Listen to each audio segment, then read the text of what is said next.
So today we're going to be talking about this fireplace. This is an old customer of mine, and they're on vacation, so he's letting me do a tour of his 1760s colonial home. Uh, this home has 6 fireplaces and 1 beehive oven.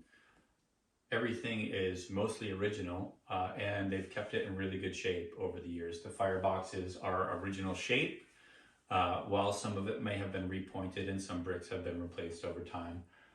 Everything I believe to be pretty close to original. These fireplaces would have heated this house completely, you know, for many, many years. And still to this day, the homeowners heat this house completely with wood. But now they're just using wood stoves. This is a woodstock soapstone stove. This one's called the Progress Hybrid. This pretty much heats the house completely now, unless it gets really cold. Then they have a backup in the other fireplace. But anyhow, so back to the fireplaces. As you can see, we have a nice granite lintel and granite hearth. And this is a big hearth. This fireplace would have been used to do the bulk of the cooking. A lot of life happened around this fireplace. The beehive oven, obviously, if you had a beehive oven back in the day, it would have been amazing. You could cook about anything in there. This fireplace is 5 feet wide by 43 inches tall to the granite lintel. It is 24 inches deep. This is a big fireplace, and it would have been that big for cooking and being able to put a lot of pans and pots and stuff on the fire next to the beehive oven. So come take a look at the beehive oven. Well, a little closer look. So what you can see about this fireplace is we have splayed walls. These walls are not square. They're not as splayed as at the same angle as some of the other ones in the house, but this fireplace was more for cooking rather than just putting out heat.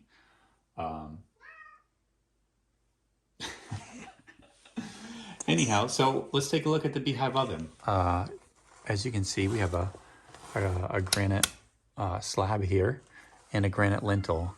And this granite lintel is busted back, just like the fireplace and all the other lintels in the house, to promote the air flowing under there. This door is just a tin door. I don't think it's original. So when you open this up,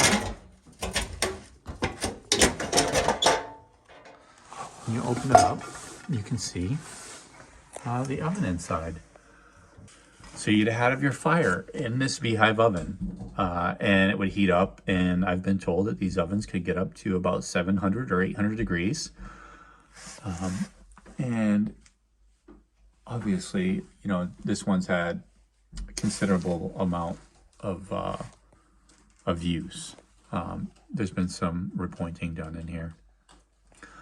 But this, when you'd have the fire in here, the smoke would come out under the front here and up the flue. That's the cool thing about these ovens here, is they don't vent out the back or the top like some pizza ovens you see. The fire is inside and the smoke comes down under the steel. A lot of times there'd be a piece of granite right here or brick right there, and you'd see that smoke come underneath and straight up the flue. And the floor is made of just brick. This one's been patched up quite a few times, as you can see. So below the beehive oven is a chamber. You can see some more granite. This granite came right off the property. And if you look in here, this is a spot that they would have put all their ash. And so there's a granite slab on the bottom and a granite slab on the top. Everything's built on top of that. And they would have put their ash from the fireplace in the beehive oven in here until they were ready to dispose of it or use it for something else. The brick that you see here on this fireplace most likely was made right here on the property, as would have been the case for a lot of these old fireplaces around that time. It just takes a tremendous amount of brick to make something like this, and transportation would have been not easy. Way back then, they had brick making teams. It was a profession, brick making. So maybe they had a brick maker come and you know, make and fire all the brick. And then the masons came in after and built this. Here is a cool table that's built into the wall next to the beehive oven. And so it's just a simple latch. The table comes down, that leg would go onto the ground, and you'd have a nice platform for working next to the beehive oven. These houses are full of cool little built-ins with latches. Same thing for here. You see on the doors, same style kind of wooden latches, and everything has little built-ins around it. Let's go on a tour. And so this is the front of the house. Okay. This is the left side. One has a fireplace that has an insert unit in it. It has splayed walls. It's not a very deep fireplace. This is the backup heat for the house. House gets really cold. This one's fired, and this one will do the job of keeping everything nice and warm when it gets down to like around 0 degrees. This fireplace over here is in the kitchen. And this one is a really nice fireplace, and it may have been used for cooking as well. But as you can see, this one's designed more for throwing heat. It's pretty shallow. The walls are a lot more splayed than the main fireplace, which is good at reflecting heat. Granite lintel with the back is kind of broken off of it a little bit. Some really cool hand-forged hardware would have been built right into the masonry. As they built, they would have put all this stuff in. And that crane, I'm sure, is the original crane that was put in here with the original house. All right, here we go. Upstairs fireplaces. So we have 3 fireplaces up here.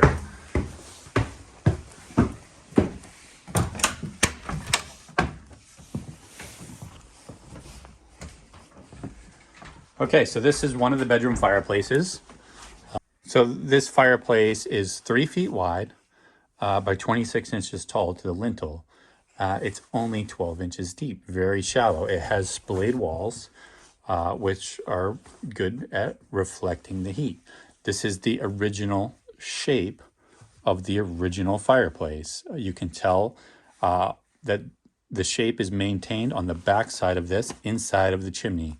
The walls on the inside of the chimney share the same angles as what you see here. This is the second bedroom fireplace. Very shallow, 12 inches, splayed walls. The granite here is, the edge has been taken off on the backside, just like all the lintels, to help round them off to provide better draft. The throats on them, these ones are all stuffed. But the throats are very narrow. They go down to, well, 4 inches, so they're not very wide. Which, you know, the wider your throat is, the more heat goes up the chimney. Okay, so this is the last upstairs fireplace. This makes number 6. This is also in a bedroom, and it's built in the same way as the other 2. This one is slightly different in shape. It's a little bit deeper. It's about 2 inches deeper, so 14 inches. It's about 3 feet by 26 inches tall to the granite lintel. This one has granite hearth slabs. Cat, get out of here. Okay, so we're on the back staircase, heading back down to the main fireplace from the last bedroom, and we are going to take a tour of the basement.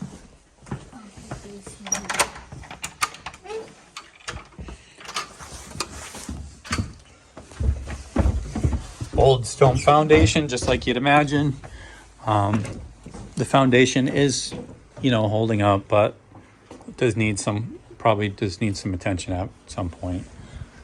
But so this is the base of the chimney and the fireplace that you see, and it's very common to see shelving built into the masonry like this. And as you can see, the shelving is still in good shape. It hasn't rotted, except for this one up here. This one has rotted and the other ones haven't. And there's wood right here. And all this would be holding the granite hearth slabs on the main fireplace that you see. So it's not holding the whole structure of the chimney, just the hearth slabs. And as we come around, you can see this is the structure that's holding the chimney up right here. And, you know, at one time this had the central heating, but it's since been, it's been decommissioned for years and it doesn't work. We have these big slabs of granite that are spanning over the top here that are supporting everything above it.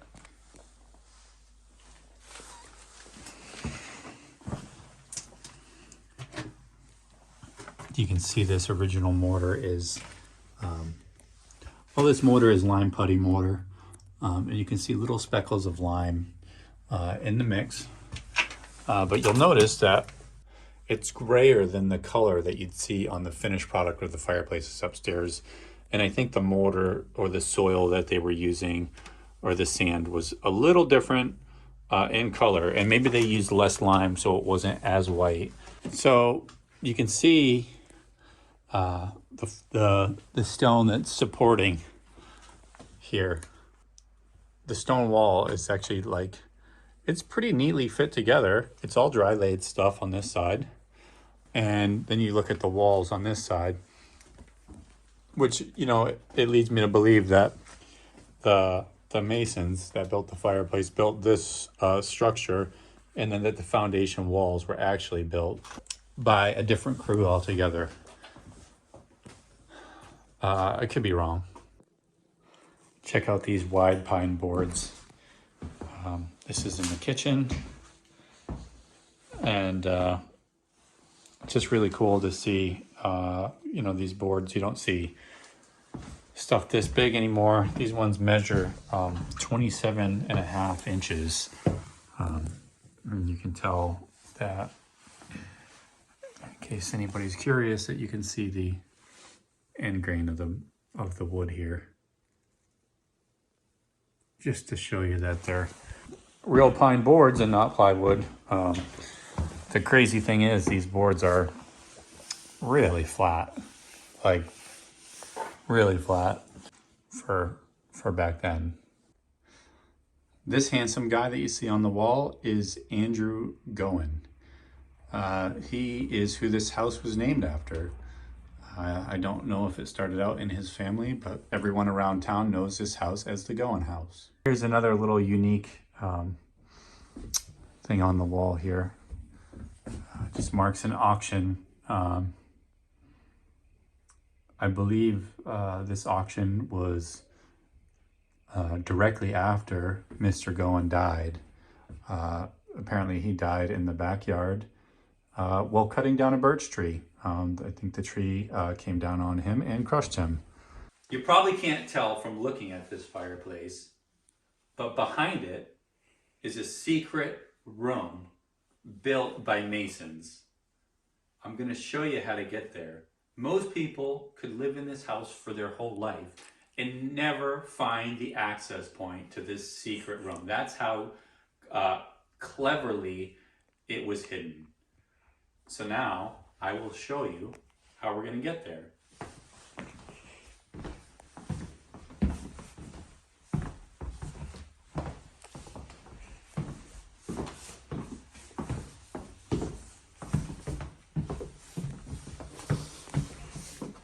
So this is the stairway going up. On the very back side of that main fireplace, we have the two other fireplaces, and the room is behind all of it. Okay, so this is how we're going to get into the room, in under the staircase here. What do you think? No, I'm just kidding. This ain't the hidden room. This is the hidden room. So let me see.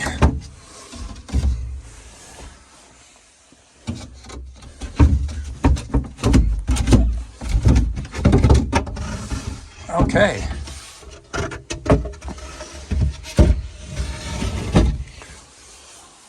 There is the hidden room, hidden behind a couple boards. This break in here is kind of a giveaway. originally this split wasn't here, and so you couldn't have seen right in. But this room goes directly inside the chimney. So let's check out what's in here. Get some of these spider webs. It has not been opened up in a while.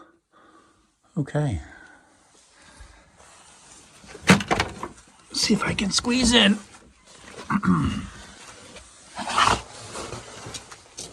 right, cobwebs everywhere. Let's go. Okay. So here's another little opening that goes out. Originally, maybe there was another access right here. I'm not sure.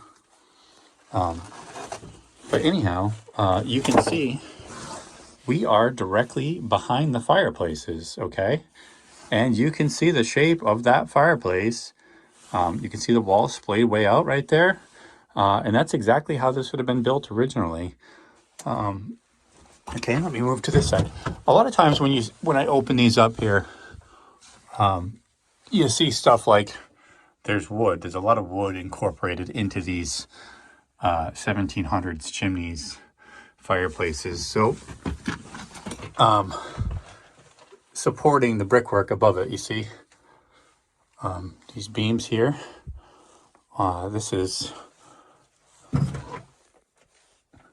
That was pegged with something at one point. So this is original stuff here. My face is full of cobwebs.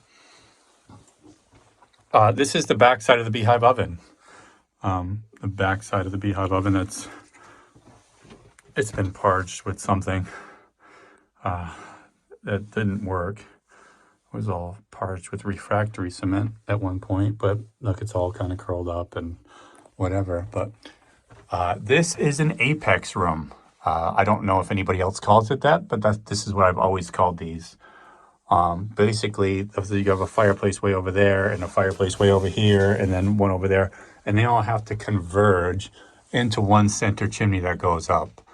You can see there's been some new mortar work up there that I actually would have done that years ago. When I was here working on it in 2007, I had to get inside this whole chimney set up, and I installed some cast-in-place liners for all the flues. Back when I would install cast-in-place liners, I do not do that anymore. Oh, hello, cat. You had no idea there was a secret hiding spot here, did you? The cats, they love secret hiding spots. So this floor is just stone, some rubble, and I feel like every time you get into these old houses and these crawl spaces, you think you're going to find some treasure, ancient Roman coins or something. Probably not. Probably just like, who knows, bones, human remains. Okay, look at this. Actually, that's really cool. So this is the back side of the fireplace, and you see this bent piece of metal coming around that piece of wood. This is very likely the top piece of that crane on the other firebox. Actually, look at this. So we have in that crevice there, I can see what looks like the very back side of that granite lintel on the fireplace that's in the kitchen. Okay, and then this is the hook for the fireplace crane. Well, this is just wood built into the chimney right there. Right there. Tell me how that doesn't catch on fire, you know? It's pretty amazing how things were built back then and didn't catch on fire. So, I mean, what do you think? This is pretty cool. A hidden room in the house built by Masons.